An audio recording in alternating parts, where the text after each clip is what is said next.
అబద్ధాలని వండి వార్చి ఇదిగో మీకు పొద్దున్నే పంపిస్తూ ఉన్నాం. మా దగ్గర ఒక కార్టూనిస్ట్ ఉన్నాడు, పడవ ఎలా మునుగుతుందో మంచి కార్టూన్ వేయగలడు.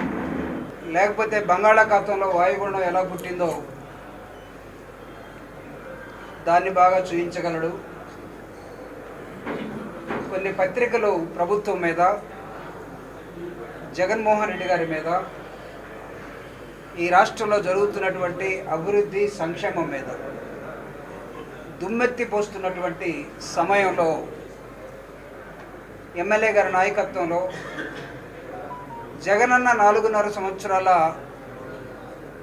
ప్రయాణం, ప్రభుత్వ పనితీరు, ఒక వ్యక్తి చెప్పుకునేటట్టుగా ఇది 40 సంవత్సరాల ఇండస్ట్రీ, లేకపోతే 14 సంవత్సరాలు అనుభవం ముఖ్యమంత్రిగా, దానికి ఇంకొక అతను తోడైనట్టుగా ఒక వాస్తవానికి, ఒక న్యాయానికి, అన్యాయానికి, అబద్ధానికి మధ్య జరుగుతున్నటువంటి ఈ యుద్ధంలో నమ్మలేనటువంటి జీవితంలో ఇతన్ని నమ్మకూడదు అని ముద్రేసుకున్న చంద్రబాబు నాయుడు, ఆయనకు తోడుగా అసలు ఇతనికి నిలకడే లేదు, ఎటు పోతాడో ఎటు వస్తాడో తెలియదని ఇంకొక అతను పవన్ కళ్యాణ్ చెప్పిన మాట, ఇచ్చిన మాట ప్రకారం నిలబడి తన మాటని వాగ్దానంగా భావించినటువంటి ప్రజలకి అది 4.5 సంవత్సరాల ప్రభుత్వమా, మధ్యలో కరోనా మింగేసినటువంటి 2 సంవత్సరాలు పోతే 2.5 సంవత్సరాల ప్రభుత్వమా? దీనిలో ప్రభుత్వం చెప్పినటువంటి అనేకమైన అంశాలు, జగన్మోహన్ రెడ్డి గారి 2 పాదయాత్రలు, ఒకటి ఓదార్పు యాత్ర, రెండవది ప్రజా సంకల్ప యాత్ర, రాష్ట్రం మొత్తం కలిగి తిరిగి ఈ రాష్ట్రంలో ఉన్నటువంటి పేదరికాన్ని, ఈ రాష్ట్రంలో ఉన్నటువంటి ప్రాంతాలని, ఈ రాష్ట్రంలో ఉన్నటువంటి అవిద్యని, ఈ రాష్ట్రంలో ఉన్న కులాలని, ఈ రాష్ట్రంలో ఉన్న మతాలని, పేదరికాన్ని అర్థం చేసుకొని ఒక 4 పేజీల మేనిఫెస్టోని తయారు చేసి, ఆ 4 పేజీల మేనిఫెస్టో 4.5 సంవత్సరాల్లో ఒక 24 పేజీల బుక్లెట్గా, ఎవరి దగ్గరైనా జగనన్న నువ్వే మా నమ్మకం అనే పుస్తకం ఉందా ఇక్కడ? 24 పేజీల ఒక పుస్తకాన్ని తను ఏం చేశాడో ఈ 4.5 సంవత్సరంలో, దీన్ని ప్రజలకు చెప్పండి. ఈ ప్రజలు కూడా ఎవరికి చెప్పాలి, ఎవరితో మాట్లాడుకోవాలి. ఏ ప్రజలైతే లబ్ధిదారులుగా ఉన్నారో, ఏ ప్రజలైతే ఈ సమాజంలో అట్టడుగున ఇంకా అణదొక్కబడి ఉన్నారో వాళ్ళని పైకి తీసుకురావటం కోసం సమాజంలో ఉన్నటువంటి నిచ్చెన మెట్ల కుల వ్యవస్థలో ఈ కుల రక్కసికి తగిలి పాడైపోయినటువంటి చాలామంది, వారితో పాటు అట్టడుగున ఉన్నటువంటి వర్గాల్ని పైకి తీసుకురావటమే కదా ప్రభుత్వం అంటే. ప్రభుత్వం అంటే నా కులమనో, ప్రభుత్వం అంటే నా వర్గమనో, ప్రభుత్వం అంటే నా వ్యాపారమనో, ప్రభుత్వం అంటే వీళ్ళందరూ కూడా నా బినామీలనో భావించే చంద్రబాబు నాయుడు, లేదా గత ప్రభుత్వాలు కాదు. ప్రభుత్వం అంటే ప్రజలకి ప్రభుత్వాన్ని వాడటం. దాదాపు 4 కోట్ల మంది ఈ సమయానికి ఈ రాష్ట్రంలో, ఇదిగో జగనన్న ఇప్పుడే భీమవరంలో మాట్లాడుతూ ఉన్నాడు, బహిరంగ సభలో కొన్ని వేల మంది మధ్య నా ప్రభుత్వం ఈ రాష్ట్రంలో చేసినటువంటి అనేకమైనటువంటి సంక్షేమ అభివృద్ధి కార్యక్రమాలని మీ ముందుకు తీసుకొచ్చే క్రమంలో ఒకవైపు నేను బహిరంగ సభల ద్వారా వస్తున్నాను, రెండో వైపు బస్సు యాత్ర ద్వారా సామాజిక న్యాయ యాత్ర కూడా జరుగుతూ ఉన్నది. దానిలో మాట్లాడే వక్తలు కానీ, దానిలో మాట్లాడే ప్రసంగికులు కానీ, దానిలో మాట్లాడే వైఎస్ఆర్ కాంగ్రెస్ పార్టీ నాయకులు కానీ, వీళ్ళందరూ కూడా సమాజంలో నెగ్లెక్టెడ్ కమ్యూనిటీస్గా ఉండి, ఇదిగో జగనన్న అధికారంలోకి వచ్చిన తర్వాత నాయకత్వ లక్షణాలని పుణుకుపుచ్చుకొని ప్రభుత్వం ఇచ్చినటువంటి అనేకమైన అంశాలని ప్రజలకు చెప్పే క్రమంలో ఈ రోజు వరకు నాకున్న లెక్కల ప్రకారం దాదాపు 2,40,000 కోట్ల రూపాయలని ఈ ప్రభుత్వం ఈ రాష్ట్రంలో లబ్ధిదారులకి బ్యాంకుల ద్వారా మధ్య వ్యక్తులు లేకుండా చంద్రబాబు నాయుడు గారు లాగా ఆ జన్మభూమి కమిటీలో లేకపోతే పార్టీ కార్యకర్త చెప్తేనే ఇచ్చే సిస్టమ్ కాకుండా కార్యకర్తకు తెలియకుండా, నాయకుడికి తెలియకుండా, ఎమ్మెల్యేకి తెలియకుండా, మంత్రికి తెలియకుండా, ఎంపీకి తెలియకుండా నిజమైన లబ్ధిదారుడిని ఎంపిక చేసి ప్రభుత్వమే ఆ లబ్ధిదారుడికి అనేకమైన అంశాల్లో అండగా నిలబడేటువంటి అంశం కనపడుతూ ఉంది. దీన్ని ఈ అబద్ధాల కోరు వాళ్ళు, ఈ నిలకడలేనటువంటి మనుషులు ఏమంటున్నారంటే జగన్ ఈ సమాజాన్ని దోచి పేదలకు పెడతా ఉన్నాడు, దీనిలో అభివృద్ధి కనపడటం లేదు, పేదలందరూ కూడా ఏమవుతారో తెలియదు, కాబట్టి ఈ దోపిడీని ఆపాలంటున్నారు దోపిడీదారులు. ఈ దోపిడీ వ్యవస్థని జగన్మోహన్ రెడ్డి గారి భాషలో చెప్పాలంటే సంపన్న వర్గాలు ఒకవైపు, పేదలు ఒకవైపు, లబ్ధిదారులు ఒకవైపు, బడా పెట్టుబడిదారులు ఒకవైపు, ఉన్నతమైన వర్గాలకే కొమ్ము కాసే రాజకీయ పార్టీ ఒకవైపు, పేద వర్గాల్ని హక్కును చేర్చుకునే ప్రభుత్వాన్ని పేదలకు పెంచే ప్రభుత్వం ఒకవైపు, చిన్న వయసులో మాట మీద నిలబడే వ్యక్తి ఒకవైపు, ముసలివాడైనా చనిపోవడానికి సిద్ధంగా ఉన్న వయసులో నిత్యం అబద్ధాలు చెప్పే ఒక వ్యక్తి ఒకవైపు, సినిమాల్లో నటించలేక పాత్రలు తగ్గుతున్న నేపథ్యంలో వాళ్ళ అన్నతోటి 15 సంవత్సరాల క్రితం ప్రారంభించిన ఏం పట్టది ప్రజారాజ్యం, దానిలో యువరాజ్యానికి ఈయన యువరాజు, దాన్ని వదిలేశాడు. అది ఎటుపోయిందో తెలియదు, వాళ్ళన్నీ ఎటుపోయాడో తెలియదు. ఈరోజు జగన్మోహన్ రెడ్డి గారిని ఛాలెంజ్ చేయడం కోసం 2019లో చంద్రబాబు నాయుడుతో విడిపోయి, 2014లో చంద్రబాబు నాయుడుతో కలిసి, 2024లో మళ్ళా అదే చంద్రబాబు నాయుడు అదే పవన్ కళ్యాణ్ కలిసి జగన్మోహన్ రెడ్డి గారిని ఓడించడమే ప్రధానమైనటువంటి లక్ష్యం. నేను అడుగుతున్నా, మీరు గెలవగలరా?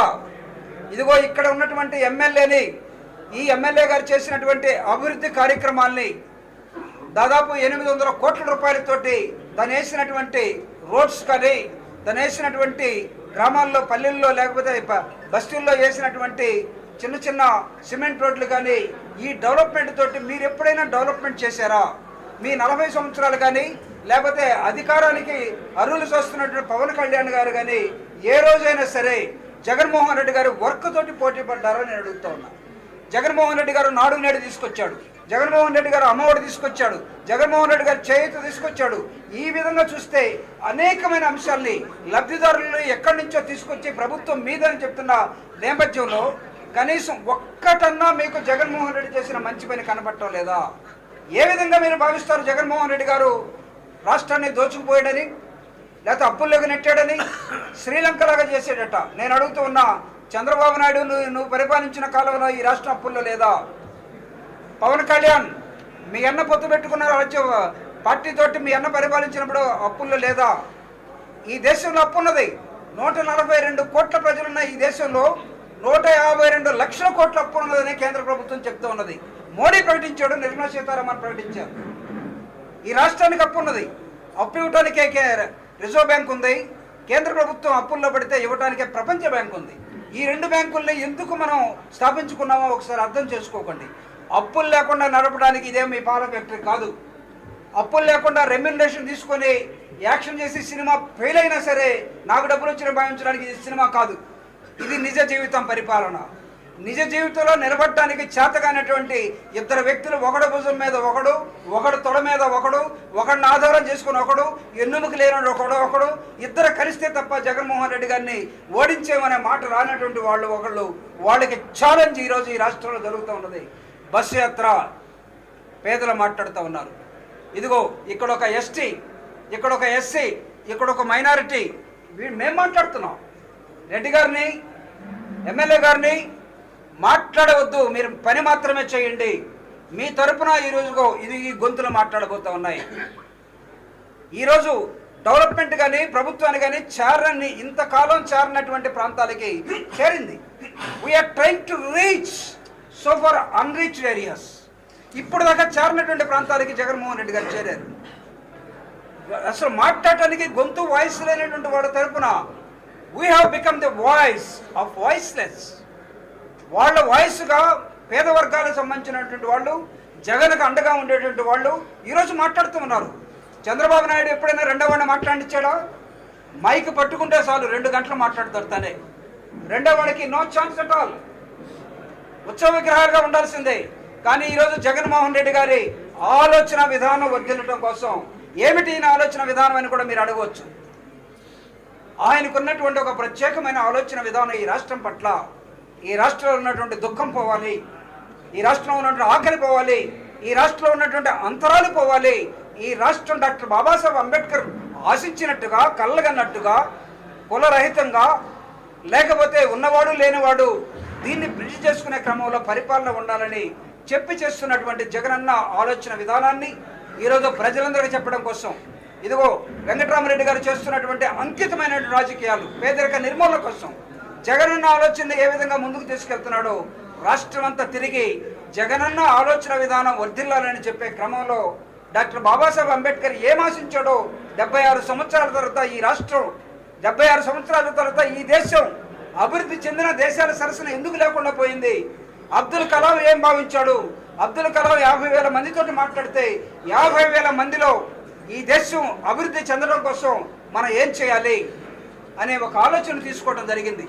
ఈ రాష్ట్రం అభివృద్ధి చెందుతున్న సమయంలో ఈ దేశంలో ఉన్నటువంటి అన్ని రంగాల్లో జగన్మోహన్ రెడ్డి గారి ప్రభుత్వం నంబర్ 1గా నిలబడుతున్న సమయంలో ఇదిగో కొన్ని పిచ్చి కుక్కలు, కొన్ని కుక్కమతి పిందులు జగన్ను ఓడించడమే ప్రధానమైన లక్ష్యంగా భావించి ముందుకు వస్తున్న నేపథ్యంలో నిజం నిద్రలేసే లోపల అబద్ధం ప్రపంచం అంతా తిరిగి వచ్చిందట. ఈ అబద్ధాన్ని తరిమి కొట్టడం కోసం ఇదిగో మా ఒంటి మీద శ్వేత బిందువులు ఉన్నాయి. ఈ శ్వేత బిందువులే సాక్ష్యం. రాళ్లు పండే రాయలసీమలో కూడా మేము రత్నాలు పండించి తీరుతామని ఈరోజు ఒక నినాదానికి వచ్చారు. మా ఒంటి మీద శ్వేతం, భూమిలో చినుకు పడకపోయినా సరే పైన ఉన్నటువంటి ఆకాశం వైపు చూసి వర్షాన్ని కురిపించేటటువంటి ఒక దృక్పథం ఉన్నటువంటి నాయకత్వం ఈరోజు కనబడతా ఉంది. దీన్ని ఛాలెంజ్ చేయడం కోసం ఈరోజు అబద్ధాల కోర్లుగా ఉన్నటువంటి వీళ్ళు మాట్లాడే ప్రతి దాన్ని కూడా ఖండించాల్సిన అవసరం ఉంది. ఎందుకు చెప్తున్నానంటే మనమందరం కూడా చేసినటువంటి అభివృద్ధిని సంక్షేమాన్ని మాట్లాడుతున్న అబద్ధాలని ఖండించకుండా పోయామంటే అదే నిజం అనుకుని నమ్మే ఒక వాతావరణం కొన్ని పత్రికలు 1-2 కొన్ని ఛానల్స్ పొద్దున్న లేచిన కానించి సాయంత్రం దాకా అదే పనిలో ఉండిపోయాయి. ఆ ఛానల్స్కి ఇంకో పని లేదు, ఆ పత్రికలకు ఇంకో పని లేదు. అన్ని అబద్ధాలు రాయటం, చేతనైతే మీరు నమ్మండి అని చెప్పడం, సోషల్ మీడియాలో అబద్ధాలు చెప్పడం, మీరు నమ్మండి అని చెప్పడం. కాబట్టి YSR Congress party has decided ఏది ఏమైనా సరే ఈ యుద్ధంలో పేదలే గెలుస్తారు. సంపన్నుల తరపున ఉన్నటువంటి చంద్రబాబు నాయుడు ఓడిపోవడానికి సిద్ధంగా ఉన్న నేపథ్యంలో దింపుడు కళ్యాణం ఆశతోటి ఇదిగో మేమే గెలుస్తున్నాం అని చెప్పుకొని ప్రజల మనోభావాల్ని ఆలోచనని మార్చడం కోసం మైండ్ గేమ్ ఆడుతున్నటువంటి వీళ్ళని ఖచ్చితంగా ప్రజాకోర్టులో శిక్షించాలని రాబోయే ఎన్నికల్లో వైఎస్ఆర్ కాంగ్రెస్ పార్టీ అత్యున్నతమైనటువంటి స్థానంలో రెండవసారి ముఖ్యమంత్రిగా జగన్మోహన్ రెడ్డి గారిని చేయడానికి ప్రజలు భావిస్తున్న నేపథ్యంలో ఈ ప్రెస్ మీట్ జరుగుతూ ఉన్నది.